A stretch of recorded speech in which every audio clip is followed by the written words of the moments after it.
So let's start with learning a little bit about who you are, who Lisa is.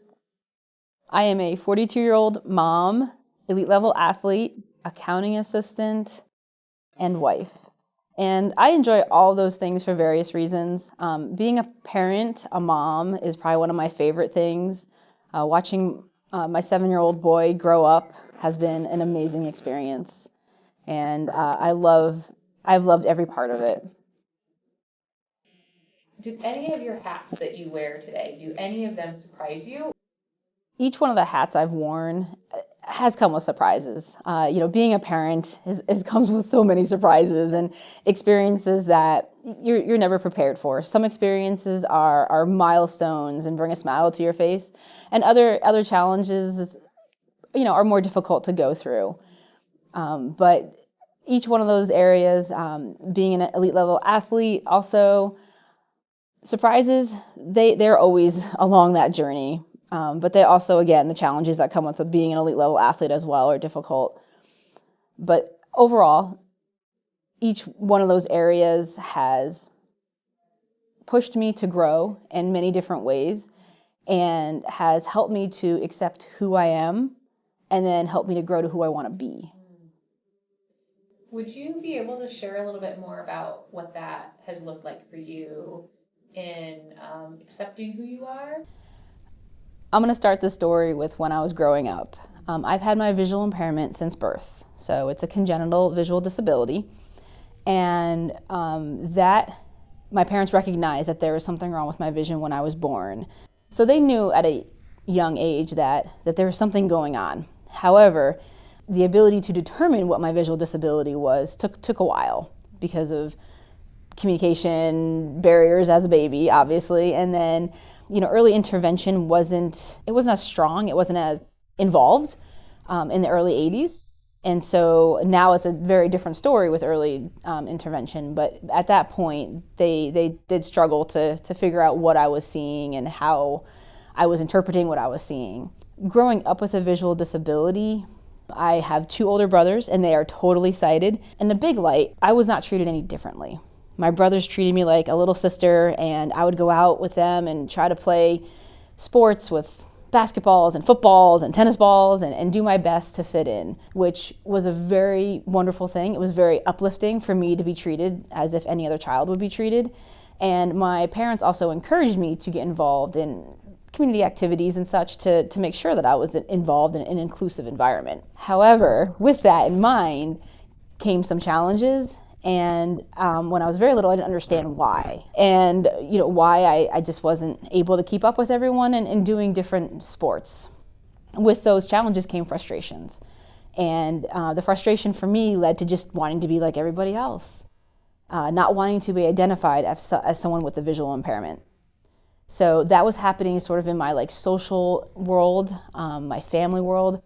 And then in school, it was a very rocky road in the beginning. I was literally sat by myself in the front of a classroom while all my peers would sit in little groups.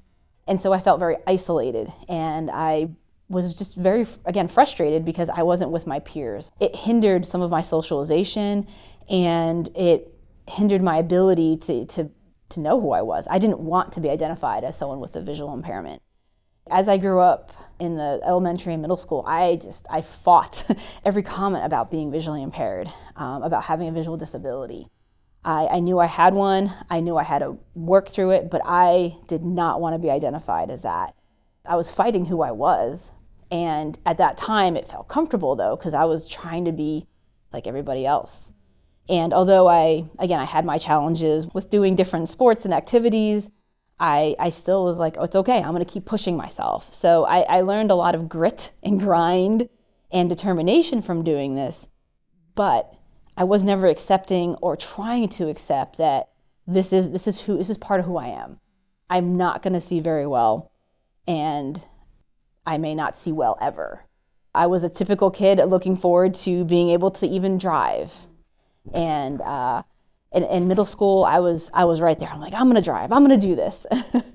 My visual disability is such that I can never drive. But again, I wanted to fight that. I will be like everybody else. And learning who I was at that time, I was strong. I was mentally very strong. I was physically strong because I wanted to be like everyone else, including my brothers. But I was not disability strong. I was disability ignorant when I look back. That transition didn't come for me until I was in high school. And in high school is such a pivotal time for most people. I mean, you're trying to really figure out who you are and what you're going to do. Well, for me, that happened when I became involved with blind sports. And that in itself took a very long time for them to convince me to come out. At the time, I was in able-bodied sports in a local high school. I was successful in doing track and field. I was not running, but I was throwing shot put and discus, and I found success in those areas.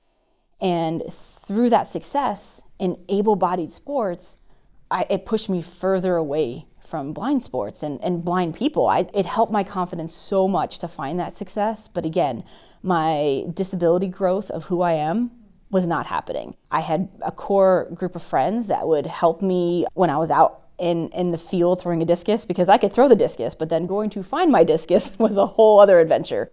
I was so determined and stubborn, I would just go out there and hope for the best. I definitely had some close encounters with flying objects. Once some really amazing individuals in the blind community took the time to encourage me and gently kind of push me toward just coming out to a goalball practice. Goalball is a sport for blind and visually impaired athletes that I became involved in October of '95.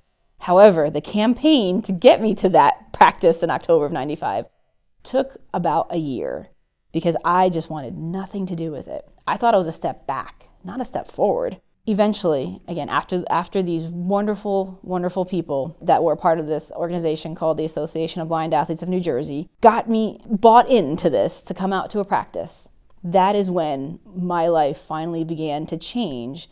And I actually saw the vision that I was missing, literally. When I walked into that practice, I was in astonishment because I had never expected to see what I saw. And what I saw was blind and visually impaired individuals playing this crazy sport that I knew nothing about. But those individuals looked just like you or I sitting here. And I had my own stereotypes, my own judgments that were blocking me. They were holding me back from showing the world that I am visually impaired, I am legally blind, and that's okay.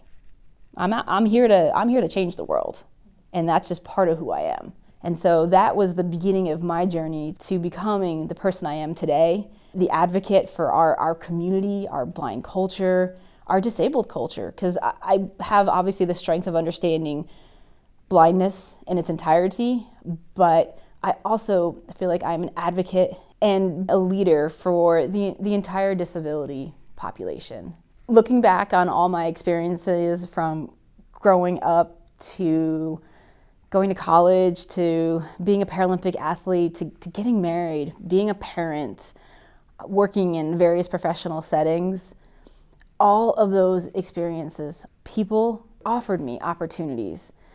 And by that offer of opportunity, and then by me sometimes going out of my comfort zone to take advantage of that opportunity, it helped me become a much stronger advocate.